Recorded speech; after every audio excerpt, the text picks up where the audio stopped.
Throughout the military campaigns of World War II, more than 100 U.S. servicemen and civilians served as combat artists.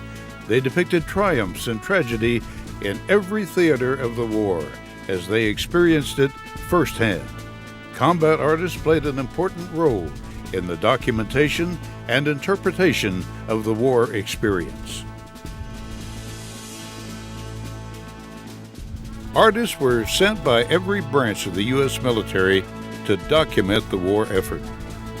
The War Department Art Advisory Committee was formed to select artists to be sent to the various fronts. The committee included the director of the Metropolitan Museum of Art, the author John Steinbeck, and several noted artists. The selected artists were sent a letter outlining their mission. Any subject matter is in order if you feel that it is part of the war. Try to omit nothing.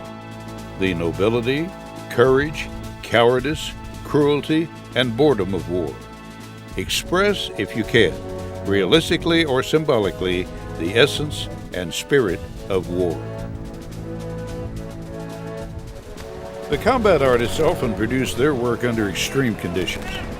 The interpretations of what they witnessed and lived through gave the artist advantages over the combat photographer. While the photographer must snap his picture as it happens, the artist is able to capture the mood of the moment and recreate it. Soon after the U.S. entered the war, the Army founded Yank magazine, featuring Army coverage, news from home, and glamour pinups. The magazine was widely read by more than 10 million GIs overseas.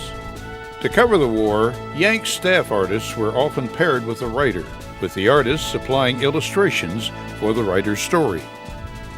On the home front, artists were also commissioned to document the war. In its original prospectus, Life magazine stated the intention of sending staff artists to make drawings of stories which cannot be satisfactorily photographed. When Congress cut the funding of the Army art program, Life magazine offered to employ all of the civilian artists in the program. Although they were not enlisted, the Life artists risked their lives on battlefields around the world.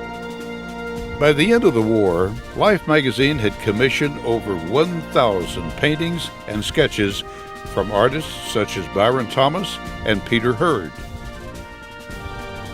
The combat artist continues to serve an important role in the interpretation of war. Since World War II, artists have been embedded in every major U.S. military campaign. As we begin the 21st century, the combat artist continues to combine into a single composition the elements and experience to tell the complete story of war.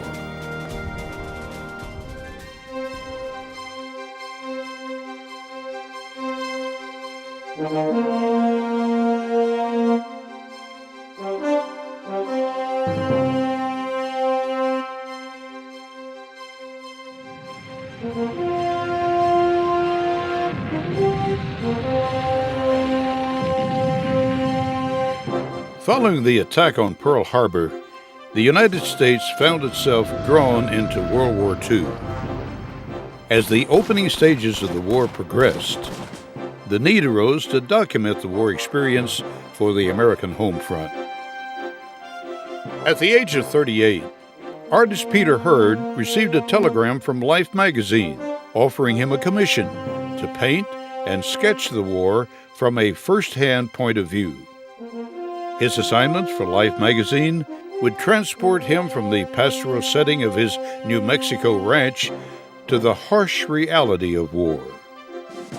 Hurd's wartime sketches embody the spirit and emotion of World War II, from the air campaigns over Europe to the remote islands of the South Pacific. Hurd documented the war with an artist's perspective. Born Harold Hurd Jr. in Roswell, New Mexico on February 22, 1904. He was soon given the nickname Pete by his parents. Having served during the Spanish-American War and the Mexican Revolution, his father instilled in him a sense of military duty. At the age of 17, Peter Hurd entered West Point. During his first year, he purchased a set of oil colors and began decorating the envelopes of the letters that he sent home. Hurd began to realize that painting was an exciting and infinite world. Hurd left West Point and later enrolled at the Pennsylvania Academy of Fine Arts.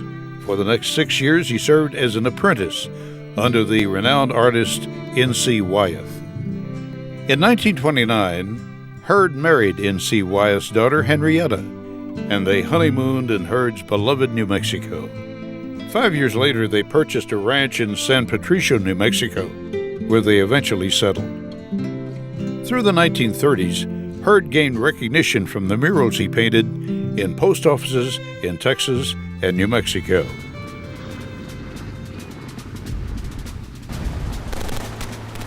Soon after the start of World War II, Hurd was hired to document the war from an artist's perspective. For his first commission, he spent 4 months with the 8th Air Force at Remington Aerodrome in England.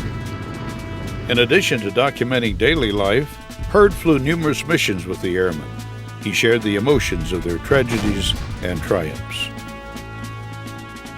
Life magazine devoted 17 pages to Hurd's paintings in 4 different issues in 1943.